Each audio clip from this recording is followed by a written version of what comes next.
Bonjour, ici Marc-Antoine au centre d'hiver à Saint-Nicolas. Aujourd'hui, on va faire la démonstration d'une Rockwood 2108 RB. On va commencer par faire une tournée à l'extérieur pour ensuite se diriger à l'intérieur de l'unité. On commence en avant, on a les interrupteurs pour actionner les pattes stabilisatrices qui se trouvent à l'avant. On a une seconde interrupteur à l'arrière pour ceux d'arrière. Ici, c'est l'emplacement pour connecter un panneau solaire portatif. La roulotte est préfilée en conséquence. Très important, on doit avoir des panneaux solaires avec un régulateur de courant intégré.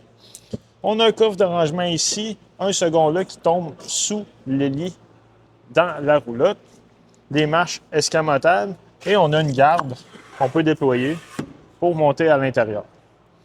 Ici, c'est notre sortie pour la fournaise qui fonctionne au propane. On a un rack avec la possibilité d'installer soit une tablette ou un barbecue. Le second interrupteur que je vous parlais pour les pattes à l'arrière. On a une prise coaxiale pour la télévision ainsi que 120 volts qui fonctionne lorsque la roulotte est branchée. Au mur ici, c'est l'emplacement pour accrocher une télévision. Et on voit la sortie de la hotte de la cuisinière. Très important, si on veut qu'elle soit efficace, on doit s'assurer qu'elle est débarrée ouverte. En dessous, on a une prise Quick Connect de propane ainsi que les Low Point Drain. Les Low Point, en fait, vont servir à vider la plomberie autant pour l'eau chaude que pour l'eau froide. Le chauffe-eau, lui, fonctionne au propane et électrique. C'est à partir de l'intérieur qu'on peut le mettre en fonction. À l'arrière, l'échelle pour monter au toit. On va recommander de monter sur le toit au moins une fois aux 3 mois pour s'assurer que les joints sont bons et que le toit n'est pas endommagé pour prévenir les infiltrations d'eau. Une douchette à l'extérieur avec l'eau chaude et l'eau froide. Ici, on a le Black Tank Flush. Lui, ce qu'il fait, en fait, c'est qu'il va rincer notre réservoir d'eau noire qui est l'eau de la toilette. Donc, quand on commence à avoir des mauvaises odeurs, on veut dissoudre les solides, on va connecter l'eau ici et à l'aide de la jet, ça va rincer l'intérieur. Très important, il ne faut pas oublier l'eau parce que ça va remplir notre réservoir au point de la faire déborder par la toilette à l'intérieur de l'unité. On a un réceptacle de 2 pouces pour mettre un coffre de rangement ou un rack à vélo, notre roue de secours. Et en haut, on a la possibilité d'acheter séparément une caméra de recul Bluetooth. La roulotte est préfilée pour en faire l'installation.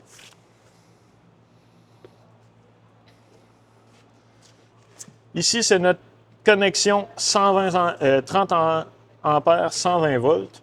On a aussi la connexion pour le City Water Connection, l'eau de la ville ou du camping. L'emplacement pour mettre l'antigel lorsqu'on veut hiverniser la roulotte.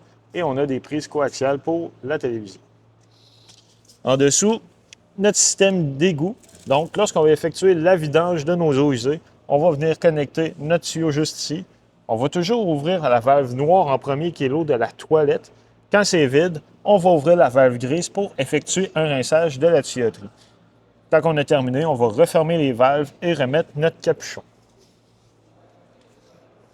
On a un coffre de rangement dans le slide-out.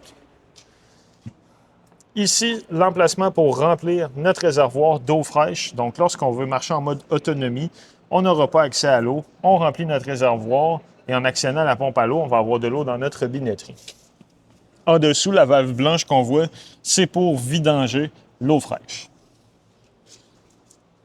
Dans le coffre en avant, on voit le fil qui est fourni avec l'unité, ainsi que des barres pour, en situation d'urgence, abaisser les pattes stabilisatrices ou la patte qui se trouve sur la pôle à l'avant. L'interrupteur est pour actionner la lumière qui se trouve sur la façade. Maintenant, à l'avant, la patte électrique. Donc, on a l'interrupteur pour l'éclairage, monter et le baisser. L'emplacement pour mettre 2 réservoirs de 30 livres de propane, ainsi que le compartiment à batterie pour en installer une ou 2. Le coupe-circuit principal se trouve sous les réservoirs de propane. Lui, ce qu'il va faire, c'est qu'il va complètement couper le courant 12 volts de l'unité. Donc, lorsqu'on se sert de la roulotte, on va le mettre à on et lorsqu'on va remiser celle-ci, on va le mettre à off. Ça va prévenir les pertes de courant. Lorsqu'on effectue l'attelage à notre véhicule, on a un fil électrique 7 brun qu'on doit venir brancher. Lui va faire fonctionner l'éclairage de la roulotte ainsi que le système de freinage. On a un câble pour le système de freinage qui doit être attaché indépendamment au véhicule. Il ne doit pas être passé au travers des chaînes, il doit être seul. Lui, ce qu'il va faire, c'est que si on perd notre attelage, il va appliquer les freins d'urgence automatiquement. Pour les chaînes, on a des plaques de certification sur celles-ci. C'est ce qui les rend conformes. On doit les laisser après. Un petit truc, si on les trouve tannantes, bruyantes, ce qu'on peut faire, c'est simplement les attacher avec une tie wrap ou les taper. Maintenant, on va aller à l'intérieur.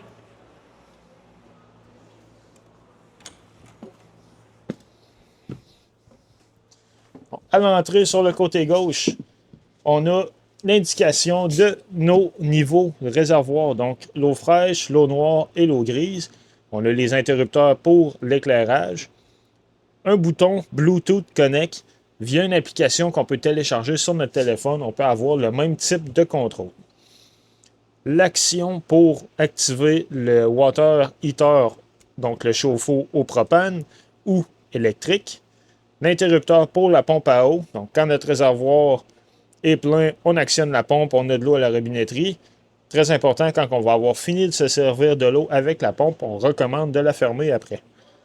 Le tank heater, ça, c'est des pads chauffants qui sont collés sous les réservoirs d'eau noire et grise pour maintenir une température plus élevée.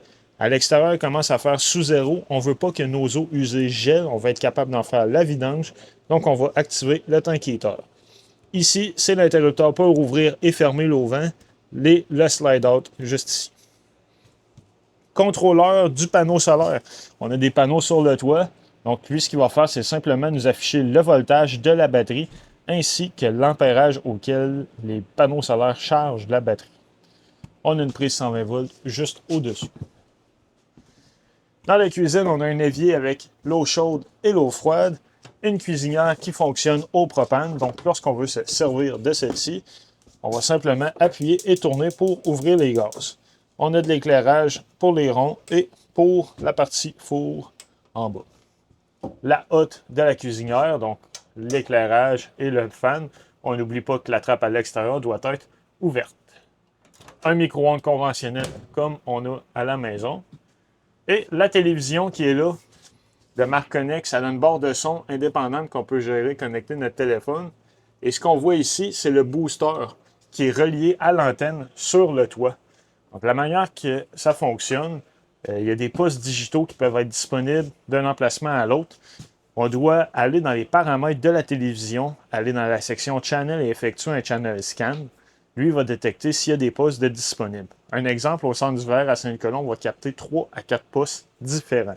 Cette étape-là est à refaire dès qu'on va se déplacer avec la roulotte et ce pour chaque télévision. Maintenant, le réfrigérateur 12 volts.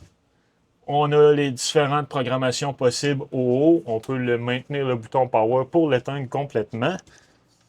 Section congélateur ici. Et particularité, lui, on peut l'ouvrir des deux côtés. En bas, c'est notre panneau de breaker principal. Donc, à gauche, ici, on a la partie qui gère le 120 volts avec les breakers. Et à droite, la partie qui gère le 12 volts avec les fusibles. Lorsqu'il y en a une qui va être défectueuse, il y a une lumière rouge qui va s'allumer à côté de celle-ci. Dans la salle de bain, on a une toilette qui fonctionne au pied pour flusher. Au plafond, on a un maxeur qu'on peut ouvrir avec la roulette juste ici et par la suite actionner le fan. On a 4 vitesses de fan différentes. Dans la douche, on a un système d'économisateur d'eau. La manière que ça fonctionne, si on est en mode autonomie, on n'a pas accès à l'eau, on veut utiliser nos réservoirs d'eau fraîche. On ne veut pas gaspiller d'eau nécessairement le temps que l'eau vienne chaude au pommeau. Donc, ce qu'on va faire, on va mettre la valve vers le bas, ouvrir la valve d'eau chaude. Il va y avoir une circulation sans de gaspille. La partie bleutée ici, lorsque ça va être chaud, va être légèrement illuminée. Quand c'est fait, on va remettre la valve en haut et c'est de l'eau chaude qui va sortir directement du pommeau sans qu'on ait gaspillé une seule goutte. De l'autre côté, notre évier avec l'eau chaude, l'eau froide. Et on a un breaker 120 volts ici. Donc, très important, si on n'a pas de courant dans la roulotte, c'est le premier emplacement à venir voir, s'assurer que le bouton est bien enclenché. En arrière de la porte de la salle de bain, on a notre thermostat. Lui va contrôler l'air climatisé et les fournaises au propane. Donc, lorsqu'on veut le mettre en fonction, on appuie sur le bouton et on vient sélectionner Cool pour climatiser ou Heat pour chauffer. On peut aussi modifier l'intensité des fans, donc les mettre à high ou à low. En tournant la roulette, on va pouvoir modifier la température. Au bas complètement, c'est notre détecteur de monoxyde de carbone. On a fauteuil causeuse électrique, donc on peut monter, baisser les pattes. On a un chargeur induction pour les téléphones intelligents juste ici. Et dans l'avant de la roulotte, on a notre lit escamotable. Donc, lorsqu'on positionne la table au plus bas, on met les coussins dans cette position. On peut avoir un lit simple. Et si on veut accéder à notre lit double, on va retirer les barrures de chaque côté et la baisser par-dessus. Quand c'est fait, on veut le remonter, on retire la barrure et on le remonte en place. Très important, dans le transport, on doit s'assurer qu'il est bien barré. Comme ça ici. Et si on veut créer notre dinette, on va simplement repositionner les coussins et ressoulever la table. Dans la roulotte, il y a un cartable avec tous les manuels d'utilisateurs qui sont fournis pour les électros, donc télévision, micro-ondes, réfrigérateur. Si on a des questions, on peut toujours s'y référer. C'est ce qui conclut la démonstration de la Rockwood. Merci.